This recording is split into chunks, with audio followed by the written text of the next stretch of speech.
सौ बात की एक बात यह कि अमेरिका ने ईरान पर जो हमला किया वो हुआ कैसे कि दुनिया को खबर भी नहीं लगी, जैसा अमेरिका दावा कर रहा है। 18 घंटे की उड़ान हुई बॉम्बर विमानों की। 18 घंटे गए, 18 घंटे लौटे, यानी हवा में उड़ते उड़ते ही उनमें तेल भरा गया।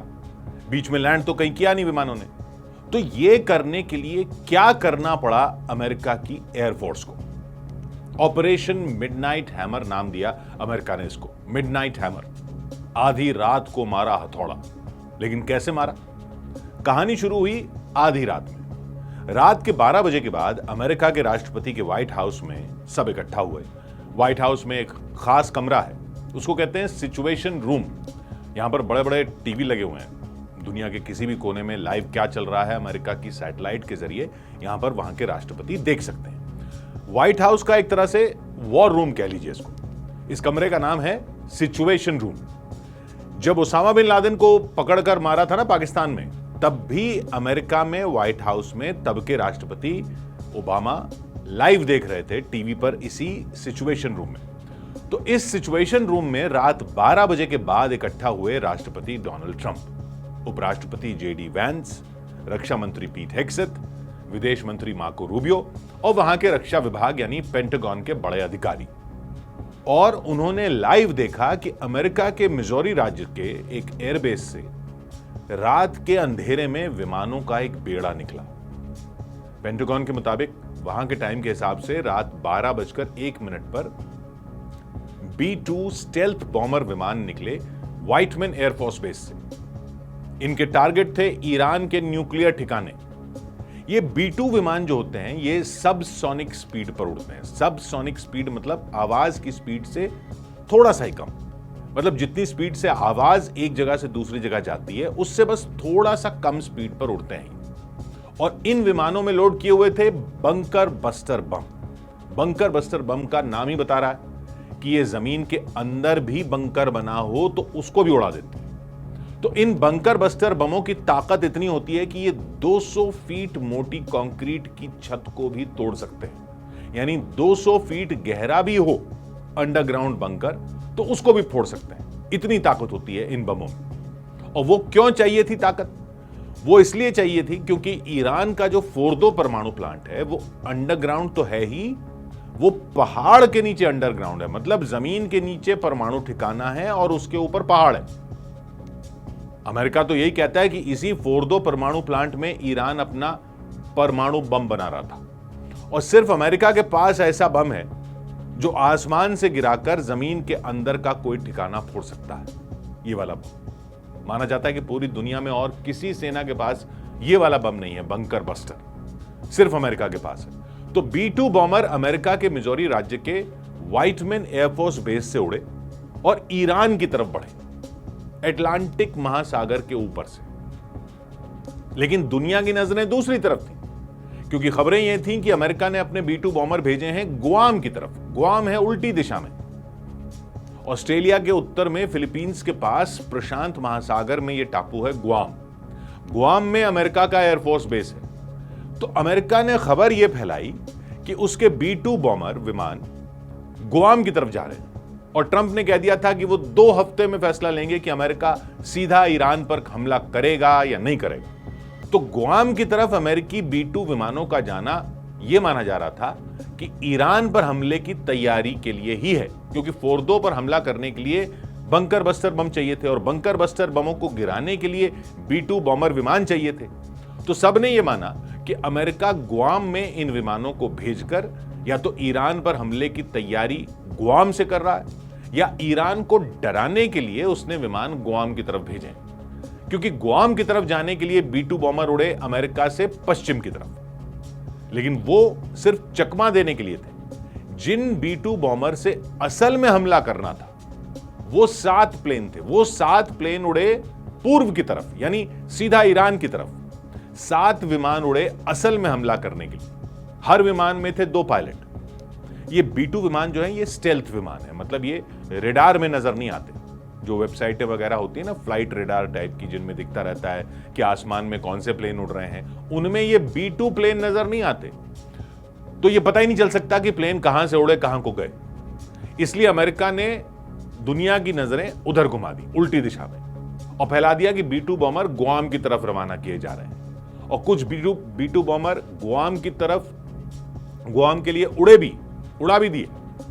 लेकिन असली हमला करने वाले 7 विमान उड़े अटलांटिक महासागर की तरफ, पूर्व की दिशा में। वैसे ये सब भी अमेरिका ने ही बताया है कि उधर का बोलकर उसने विमान इधर की तरफ उड़ा दिए थे। और जब ये 7 प्लेन पश्चिम एशिया के आसमान में पहुंच गए वहां से उड़ते हुए, तो उनके साथ साथ चलने के लिए अमेरिका के दूसरे फाइटर जेट भी आ गए कवर करने के लिए। वो इसलिए कि कहीं ईरान के फाइटर जेट अगर पकड़ लें B-2 बॉम्बर को, या ईरान की जमीन से मिसाइलें आ रही हों, तो उनको हवा में ही मार गिराने के लिए वो दूसरे प्लेन काम आ जाए और B-2 को कोई नुकसान ना हो। लेकिन अमेरिका का कहना है कि ना ईरान का कोई फाइटर जेट आया मुकाबला करने के लिए, ना ही कोई मिसाइल आई ईरान के एयर डिफेंस सिस्टम से। असल में इजराइल की इतने टाइम से चल रही बमबारी में ईरान के एयर डिफेंस सिस्टम काफी हद तक बर्बाद ही हो चुके थे, और ईरान के रडार पकड़ ही नहीं पाए कि उनके आसमान में इस साइड से B-2 बॉम्बर घुस आए।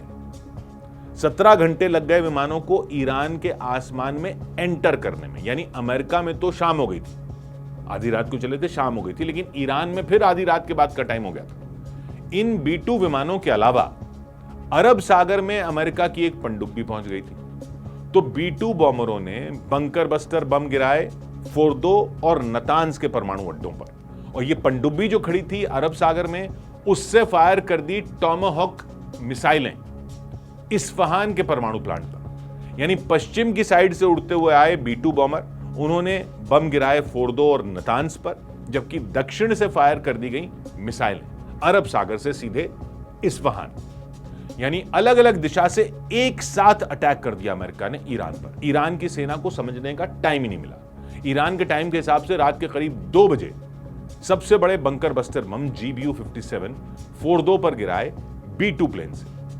GBU-57 जमीन के नीचे 200 फीट तक जाकर फटता है। यानी हालांकि अनुमान है कि फोर्दो का परमाणु ठिकाना जमीन के नीचे 300 फीट से ज्यादा की गहराई में है। फिर भी GBU-57 के अलावा और कोई बम तो है नहीं जो उसके पास भी पहुंच सके। और यह इतिहास में पहली बार था जब बंकर बस्टर बमों का इस्तेमाल किया गया किसी युद्ध में। अब तक सिर्फ एक्सरसाइज में ही इन बमों का इस्तेमाल हुआ था, एक्चुअल युद्ध में कभी नहीं गिराए गए थे ये बम। अमेरिका ने बताया कि फोर्दो और नतांज में कुल 14 बंकर बस्टर बम गिराए गए और इस्फहान पर टॉमाहॉक मिसाइलों से हमला किया गया। तो टोटल 18 घंटे तक उड़ान भरने के बाद कुल 25 मिनट में पूरा हमला करके ईरान के आसमान से बाहर निकल गए ये विमान।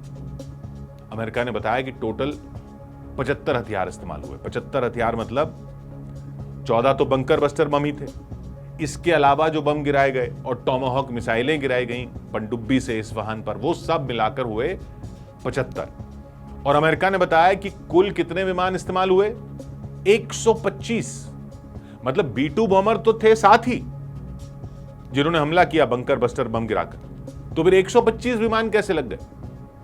तो कुछ तो वो विमान थे जो अमेरिका ने चकमा देने के लिए उल्टी दिशा में उड़ा दिए थे गुआम की तरफ, वो भी तो थे। चकमा देना भी तो मिशन का हिस्सा था। और फिर वो विमान थे जिन्होंने ईरान के आसमान में कवर किया। जैसे वो ईरान के आसमान में पहुंचे तो B-2 विमानों को कवर किया ताकि कोई मिसाइल आ रही हो ईरान की तो उससे B-2 बॉम्बर विमानों को बचाया जा सके। तो वो विमान भी मिशन में थे। और जिन विमानों ने सबसे अहम रोल निभाया वो पता है कौन से थे? 18 घंटे तक उड़कर आए अमेरिका से अटलांटिक महासागर क्रॉस करके यूरोप के ऊपर से होते हुए पश्चिम एशिया तक B-2 बॉम्बर विमान 18 घंटे उड़कर आए, 18 घंटे उड़कर गए। तो उनका तेल कैसे नहीं खत्म हुआ? बीच में तेल भरवाने के लिए कहीं रुकते तो पता चल जाता कि ये निकले हुए हैं मिशन पर। रेडार नहीं पकड़ता इनको, लेकिन अगर कहीं लैंड करके तेल भरवाते तो पता लगने का खतरा तो था ही। तो इनमें हवा में ही उड़ते उड़ते आगे के लिए तेल डाला गया। यानी एक तरह से हवा में उड़ता हुआ पेट्रोल पंप पहुंचा दिया अमेरिका ने, जैसे किसी गाड़ी में हवा में ही पेट्रोल भरना हो। ऐसे इन बॉम्बरों में हवा में ही ईंधन भरा गया। 18 घंटे उड़कर आए, आधा घंटा बमबारी की, फिर वापस 18 घंटे उड़कर चले गए, तो तेल तो भरना ही पड़ा होगा। वो भरा गया हवा में ही दूसरे विमानों से। उन विमानों में तेल भरा हुआ था, उन्होंने बीच रास्ते में जो अमेरिकी अड्डे आए उन अमेरिकी अड्डों से उड़ान भरी तेल लेकर। फिर B-2 बॉम्बर उनकी स्पीड पर उड़े, सेम स्पीड हो गई, यानी विमान सब साथ साथ उड़े सेम स्पीड पर। B-2 बॉम्बर जा रहे हैं, उनके साथ ये दूसरे विमान आ गए तेल लेकर, और उन विमानों से B-2 विमानों तक हवा में पाइप झुलाया गया। उस पाइप से तेल भरा B-2 विमानों में उड़ते उड़ते ही, और वो विमान फिर तेल ट्रांसफर करके हट गए और B-2 विमान आगे निकल गए। तो वो बीच रास्ते में उड़ते हुए तेल भरने वाले विमान भी तो मिशन का ही हिस्सा थे। इस तरह से कुल मिलाकर लग गए 125 विमान, और इस तरह से हुआ बंकर बस्टर बमों का पहला हमला इतिहास में। 100 बात की एक बात।